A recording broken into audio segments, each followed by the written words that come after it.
Thank you for joining us and welcome to midweek edition of Business Morning. I'm Chimeze Obi Iwago.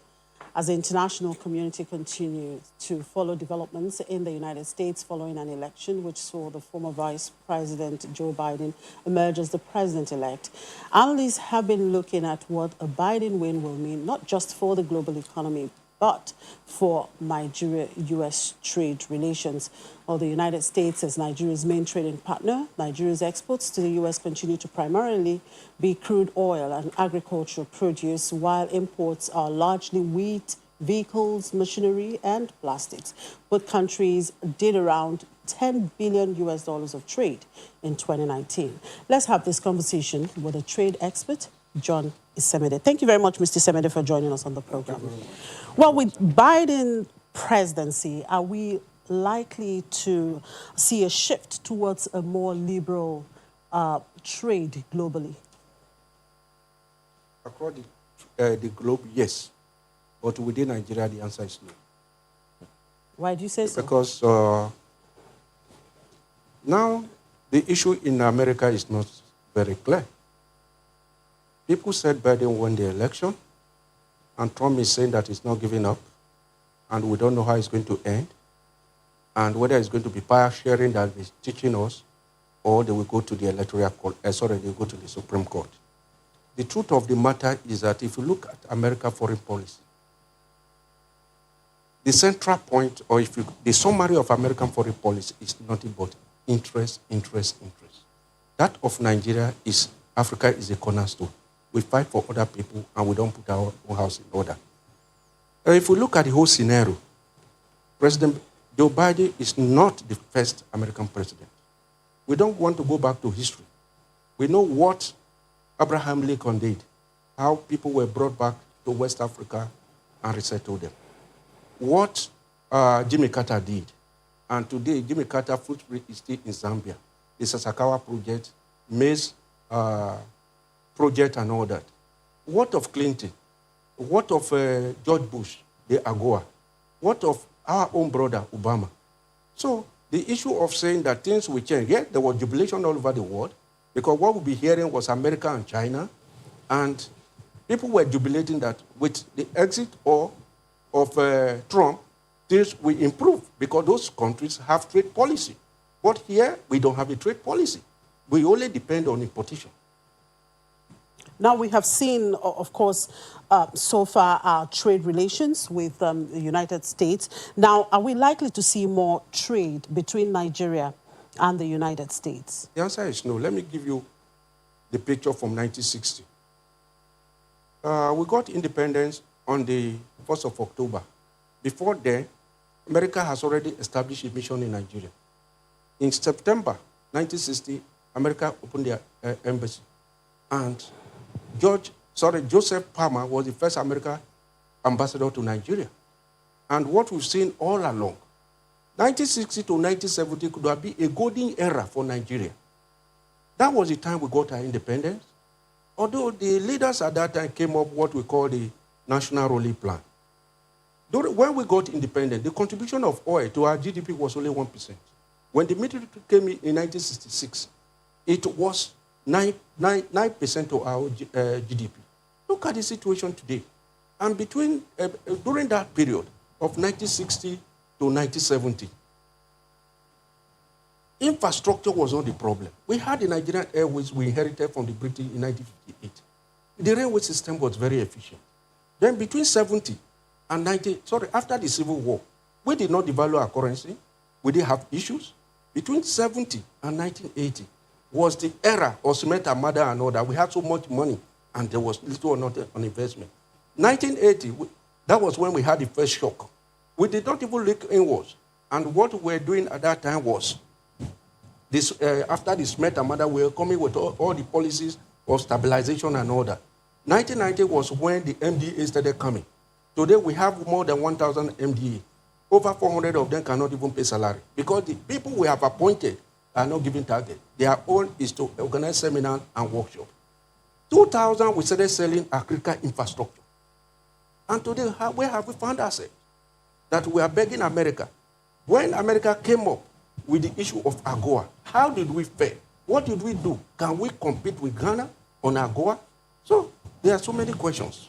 Yeah. So I mean, you're trying to paint a picture there that it doesn't matter whether it's Biden or even Trump, but the issue is how we try to get ours right. So can you tell me what issue do you really have with Nigeria's trade policy?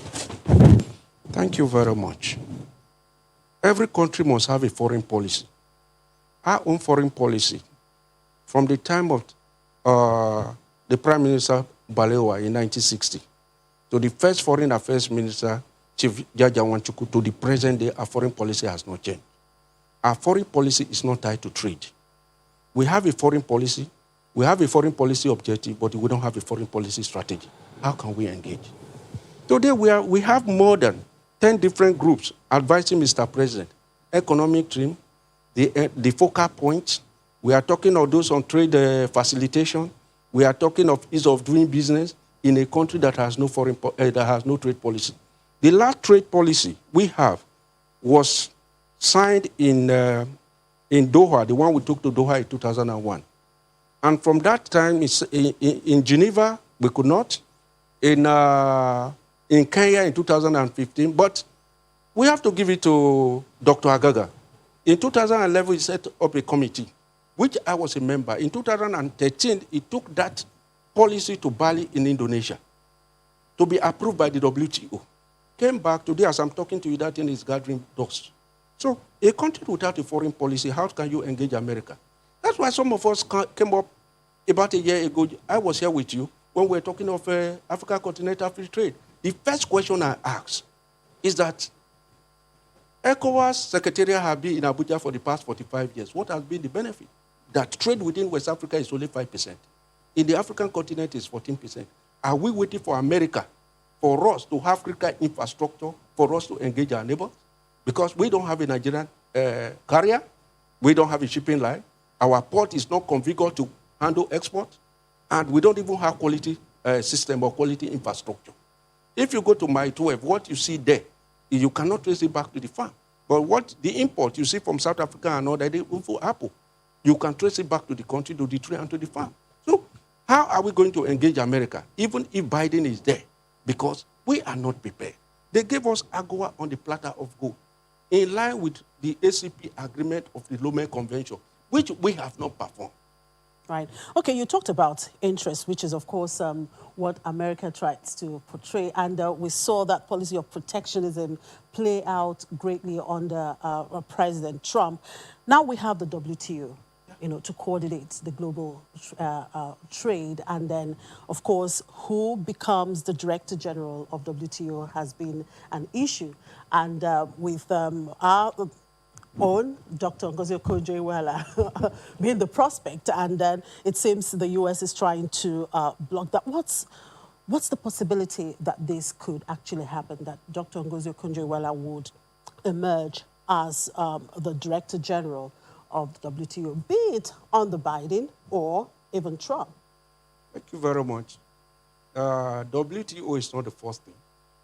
After the Second World War, there were alignments around the world. We had GATT, General Agreement of Trade and Tariff. And in January 1995, the WTO came up. And part of it was the first meeting on the Uruguay round. A lot of issues, a lot of things were discussed. And today we have 164 members. Out of the 54 African members, only Eritrea is not a member of the WTO. The issue of Okonjo-Iweala and other, let us leave it, because I have a lot to say.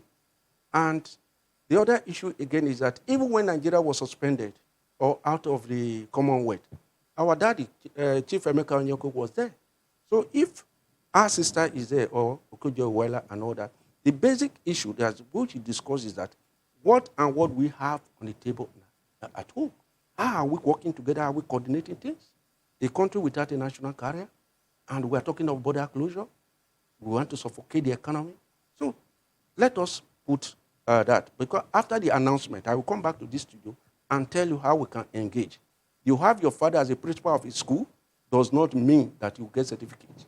Yeah. So for you as a trade expert, what do you think Nigeria should actually begin to do now, not just to firm up trade relations with the U.S., but trade relations with other countries? All right, if you look at the U.S., Nigeria is just 10% the size of the U.S. because U.S. is about almost 10,000, 10 million square kilometers. Nigeria is a little less than 1 million. The population of America or the United States is 330. Nigeria is 210. That Nigeria is 65%. Look at the population of Nigeria. Compare if we now talk of size. The economy. United States control about 30% of the world economy. When you talk of import and export and all that. What of Nigeria? What of their foreign reserve is only 35,000. It's only 35,000 US dollar. If you look at oil and we multiply by the exchange rate and all that, less than 200 naira comes to you and me on a daily basis. So if we now say we want to engage the United States on the world basis, let us go back to the days of David Ricardo, of 1772 to 1823. The law of comparative advantage. There's what we call comparative advantage, so also absolute advantage. Even in agriculture and all that, there's what we call yield. America is not producing cocoa. America is not producing palm oil. America is not producing shea butter. Let us take it one by one. Palm oil. We were the #1 producer as far back as 1960. We were producing 50% of the world requirement. And by 1960, when we got independent, it reduced to 27%. Today, we are producing 1%, consuming 4%. 9-4 is dying. Nobody is looking at that direction. These are areas we can engage America. When you talk of comparative advantage, it's not borrowing money from Brazil. It's a shame that Nigeria is borrowing money from Brazil, borrowing from China.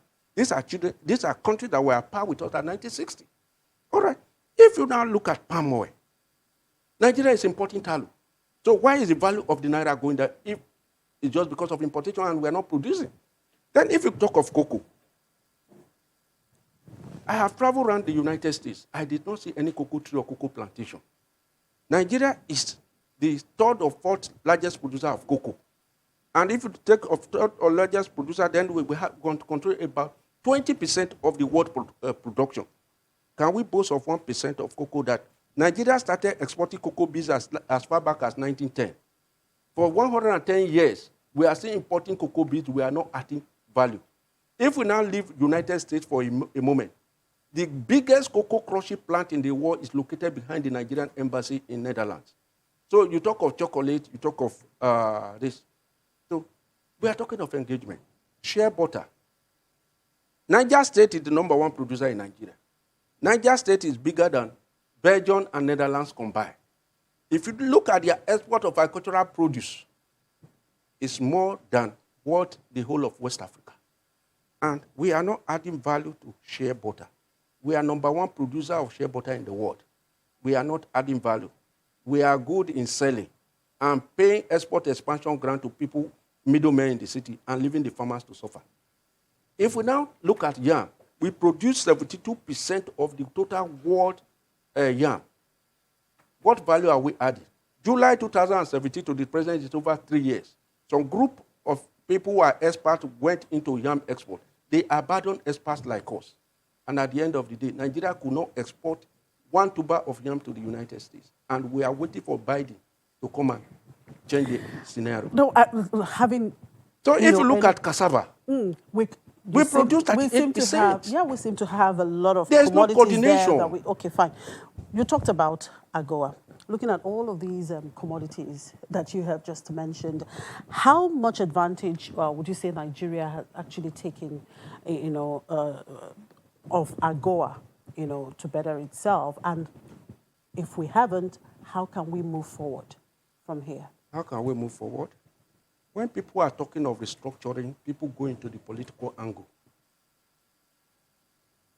We had the colony of Lagos, Southern Protectorate, Northern Protectorate. Before the amalgamation, the colony of Lagos that were carrying the same passport with British citizens merged with the South. And the country was doing very well. Even at independence, we were doing very well until 1963. Western region was one of the richest regions in the world. Chief Obafemi Awolowo was able to build Cocoa House. Chief Obafemi Awolowo opened a university, and the roads constructed because the regions were competing. The East, the North, and all that. What are we seeing today? People have abandoned that if there's a small problem in Nigeria, people call the central government, we have 3 years of government. Is it because the federal government is taking 52 or 50% of the total? If you talk of AGOA, and each region is allowed to manage their resources and pay taxes to the center, AGOA will move forward. So it was so painful during the COVID era that some people came up in Nigeria. They called themselves poultry farmer. I have respect for them that they want to import maize. And CBN want to import maize into Nigeria in 2020. The first thing was for me to challenge my governor in Edo State, because I come from Owan West local government area. The whole of that place with Edo State, we have a lot of maize. I'm not talking of Gombe and all that. That it is easier to feed from M and bring whatever you want to bring into the country without challenging the regions and the governors. Is it at this age? There is nowhere in the world where we have not seen maize. Even maize has no season. In area where you have commodity board and commodity exchanges. What are we seeing from our commodity board or commodity exchanges? What are we seeing from raw material? Yeah, but how much of storage facilities do we have for those grains? Because that was the problem. In the past, we had those silos and all that. Because even the tank farm we inherited in Apapa between Liverpool and Flour Mill, they were used for export of palm oil and palm kernel oil near their oil depots. And now you have tank farm in residential areas. Because it is easier to import than to produce. Because at the end of the month, we all go to the center. So when you talk of AGOA, look at the time AGOA started in the year 2000. When the American president visited Nigeria, they took him to a village in Abuja, named a street, Bill Clinton Highway. But when he got to Ghana, he was taken to market women and village processing shea butter in Ghana. I was in Tamale. I left Lagos, I went by road. Projecting the country, this is what we have. And that was the same period. Ghana bent backward to sign the EPA, that they want to encourage their own agricultural produce. But here, the whole thing is so disjointed that we have 10 different groups advising the president on the economy. And the economy is so weak.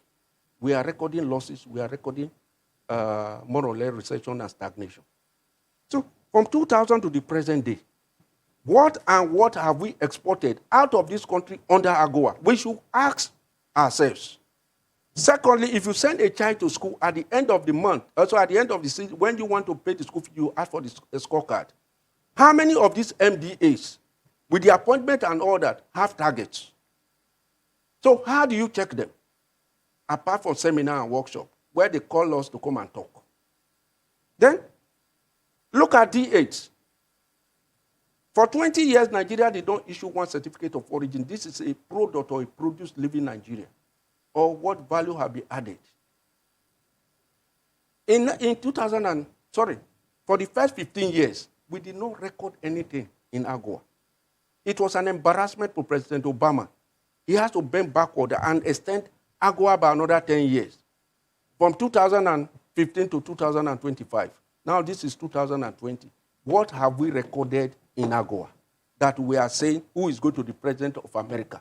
Will it be better and to us or Africa than Abraham Lincoln, than Jimmy Carter, who was always with us here in Lagos, or Obama, our own brother, Luo? So let us now take our own destiny in our own hand and not believe that what comes from America. We have had professors, we've had good people in this country, and very many of them, by 1960, Emma Udochie was the first Nigerian High Commissioner, ambassador to Central America. America is not a member of the Commonwealth, despite the fact that it's English speaking. When you talk of America, US is not America. America has 35 countries. And America has North America, Central America, and South America. But today we talk of United States as the only America. But invariably, if you want to summarize everything, it's not America, South America. Central America, like the Caribbean and all that, in most cases, they are part of America. So We need to work inward. We need to look at the MDAs. We look at the organized private sector. It's not traveling out of this country to sign an agreement to be importers representative. Even with the pressure two of us have put in over the border closure, did you hear anything from the private sector defending their members? They are. Which? LCCI, NASIMA. LCCI is in a class of its own. Muda is the only person that we all know there. Well, I guess we have to leave this conversation. Yeah, thank you very much, Mr. Isemede. Well, let's just hope that we continue to work on some of those issues there, and we'll continue to So talk. America is not the world. There is no law of nature that we should tie our own destiny to America. We should tie our destiny to our own. We should review our foreign policy, trade policy, and economic diplomacy. Good point to leave this conversation. Thank you, Mr. Isemede. Yeah, John Isemede is a trade expert. We'll take a quick break, and when we come back, businesses continue to count their losses from the aftermath of ENSA's protest. To stay with us.